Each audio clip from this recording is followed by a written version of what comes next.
विद्यार्थी मित्रांनो, मराठी सुलभ भारती इयत्ता 6वी या पाठ्यपुस्तकामध्ये पाठ क्रमांक 11 मेनूचा जलप्रवास हा पाठ दिलेला आहे. या पाठाखाली जो स्वाध्याय आलेला आहे पान क्रमांक 31 आणि 32 वर हे पहा. हा जो स्वाध्याय आलेला आहे पाठाखाली, या स्वाध्यायामध्ये जे प्रश्न विचारलेले आहेत त्या प्रश्नांची उत्तरे आजच्या व्हिडिओमध्ये आपण पाहणार आहोत. पाठ सुरू होताच आपल्याला हे चित्र दिसते. काय दिसत आहे या चित्रामध्ये? तर ही एक नदी आहे आणि या नदीमध्ये ही मासोळी आहे. या मासोळीचे नाव मीनू आहे. आपल्याला या पाठामध्ये या मीनूच्याच जलप्रवासाचे वर्णन दिलेले आहे. चला मग त्यावर आधारित जे प्रश्न विचारलेले आहेत त्यांची उत्तरे पाहूयात. प्रश्न पहिला, 1 ते 2 वाक्यांत उत्तरे लिहा. मीनू मासोळी कुठे राहायची? उत्तर, मीनू मासोळी माशांच्या समूहात राहायची. मीनूला समुद्र का बघायचा होता? मीनूला सतत उत्सुकता असायची की नदीचे पाणी रोज कुठं जातं? तेव्हा आई म्हणायची समुद्रात जातं. तेव्हा तो समुद्र कसा असेल, तो केवढा असेल हे जाणून घेण्यासाठी तिला समुद्र बघायचा होता. नदीचे पाणी गढूळ का झाले? उत्तर, मुसळधार पाऊस पडू लागल्यामुळे पाण्याचे लोंढे वाहू लागले व त्यामुळे नदीचे पाणी गढूळ झाले.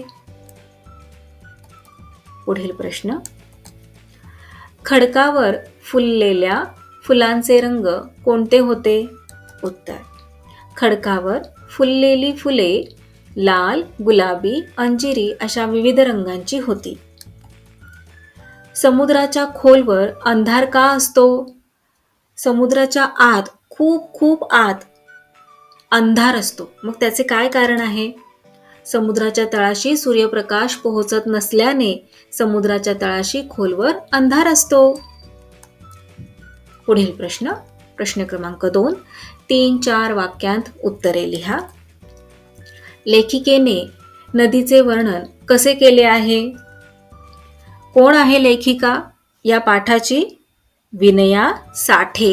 मग विनया साठे या लेखिकेने नदीचे वर्णन कसे केले आहे? उत्तर पाहूयात. नदीत खूप पाणी होते. ते पाणी निळे निळे, थंडगार व स्वच्छ होते. इतके स्वच्छ की वरून पाहिले की तळाची वाळू दिसायची. गोल गोल गोटे दिसायचे अन सुळसुळ पोहणारे छोटे मासेही दिसायचे. असे लेखिकेने नदीचे वर्णन केले आहे.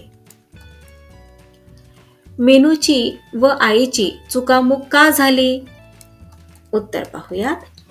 एक दिवस मुसळधार पाऊस पडू लागला. खूप धो मुसळधार असा जोराचा पाऊस पडू लागला. जमिनीवरून पाण्याचे लोंढे वाहायला लागले. नदीचे पाणी गढुळले. मासे बावरून एकमेकांना शोधू लागले, पण कोणीच कोणाला दिसेना.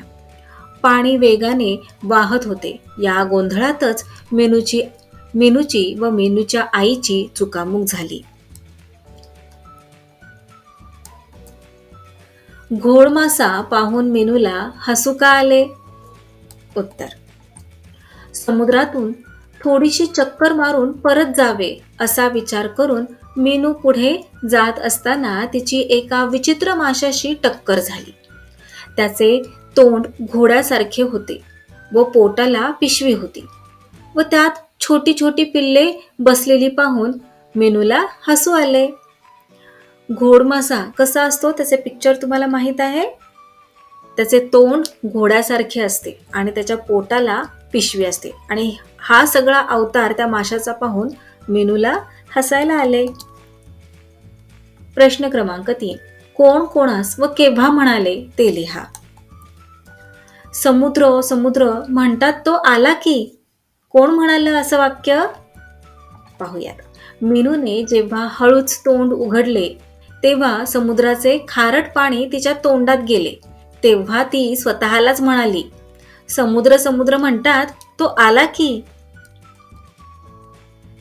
त्याचं नाव घोड मासा, समुद्र घोडा. कोण म्हणालं आणि कधी म्हणालं?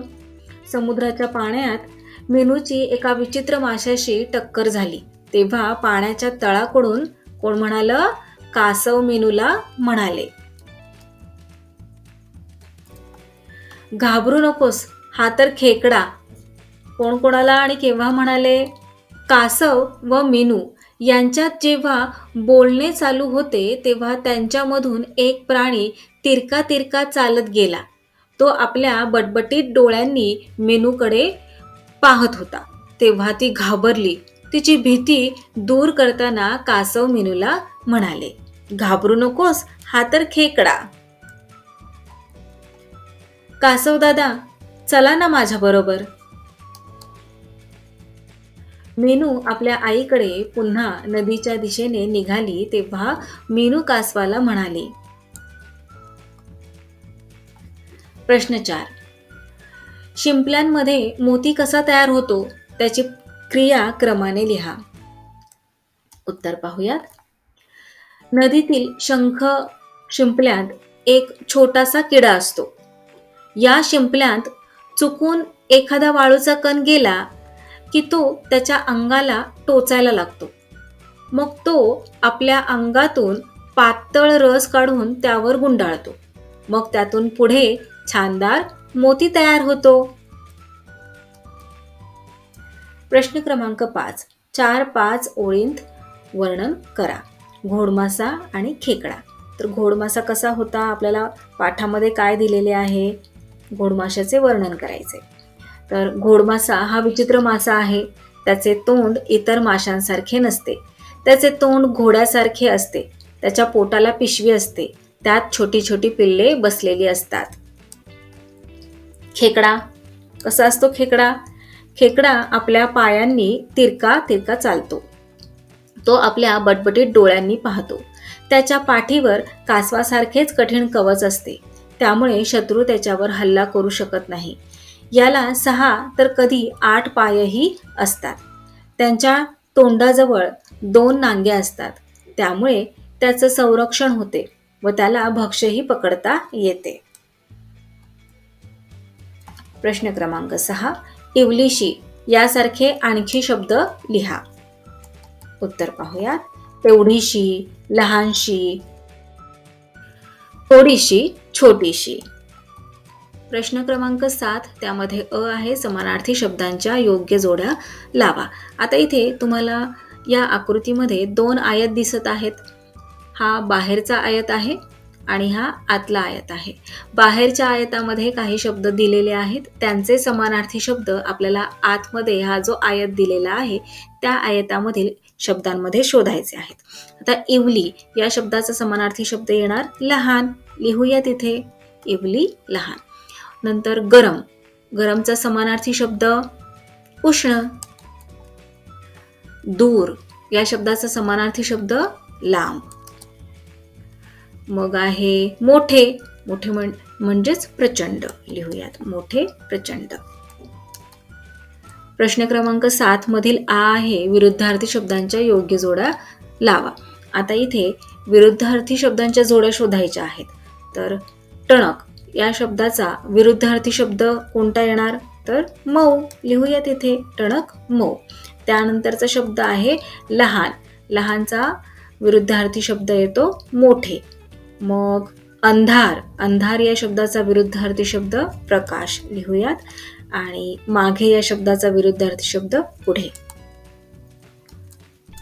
प्रश्न क्रमांक 8. योग्य जोड्या लावा. नाम, विशेषण. आता इथे नाम दिलेले आहेत आणि इथे काही विशेषणे दिलेली आहेत. योग्य जोड्या लावायच्या आहेत. मीनू कशी होती? मीनू मुसळधार, इवलिशी, खारट, बटबटीत. मीनू इवलिशी. त्यानंतर पाणी कसे होते? पाणी मुसळधार, खारट की बटबटीत? खारट. डोळे कसे होते? बटबटीत. आणि पाऊस मुसळधार. इथे उत्तरे लिहूयात. मीनू इवलिशी, पाणी खारट, डोळे बटबटीत, पाऊस मुसळधार. प्रश्न क्रमांक 9. खालील शब्द वाचा, समजून घ्या.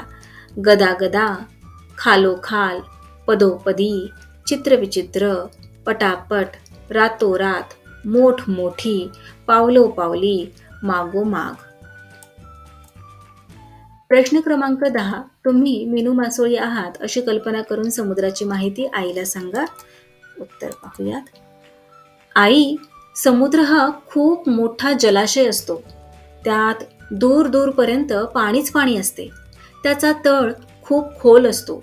त्याच्या तळाशी अंधार असतो. कारण तिथपर्यंत सूर्याचा प्रकाश पोहोचतच नाही. समुद्राचे पाणी चवीला खारट आहे. त्या पाण्यात मोठ्या माशापासून ते लहान लहान माशांपर्यंत विविध प्रकारचे मासे आहेत. समुद्रातून आपण जहाज व बोटीत बसून प्रवास करू शकतो. विविध प्रकारचे वायू व तेलाचे साठे समुद्राच्या तळाशी आहेत. त्याचा माणसाने पुरेपूर फायदा करून घेतला आहे. समुद्रातील मोती हे आपला अमूल्य ठेवा आहे. खालील वाक्यांतील काळ ओळखा. 3 काळ आहेत. वर्तमान काळ, भविष्य काळ, भूतकाळ. मग त्यामध्ये आता इथे काही वाक्ये दिलेली आहेत. मग त्या वाक्यांचा काळ कोणता आहे ते आपल्याला सांगायचे आहे. सूर्य पूर्वेला उगवतो. या वाक्याचा काळ कोणता येणार? तर वर्तमान काळ. मला लाडू आवडला. आता ही क्रिया घडून गेलेली आहे, म्हणजे हा कोणता काळ झाला? भूतकाळ. आईचा स्वयंपाक झाला होता. ही क्रिया सुद्धा घडून गेलेली आहे. आईचा स्वयंपाक झाला होता, मग भूतकाळ. मी गावाला जाईन. आता इथे क्रिया चालू नाहीये, म्हणजे हा वर्तमान काळ नाहीये आणि क्रिया होऊनही गेलेली नाहीये. काय म्हणत आहे? मी गावाला जाईन. अजून क्रिया व्हायची आहे, म्हणजे हा कोणता काळ झाला? तर भविष्य काळ. तू का रडतोस? क्रिया आता चालू आहे, मग वर्तमान काळ. मी पोहायला शिकणार आहे. अजून शिकलेला नाहीये. काय म्हणत आहे? मी पोहायला शिकणार आहे, म्हणजे हा झाला भविष्य काळ. So that's all for today. We will meet again in our next video. Till then, keep learning, keep enjoying. Bye bye.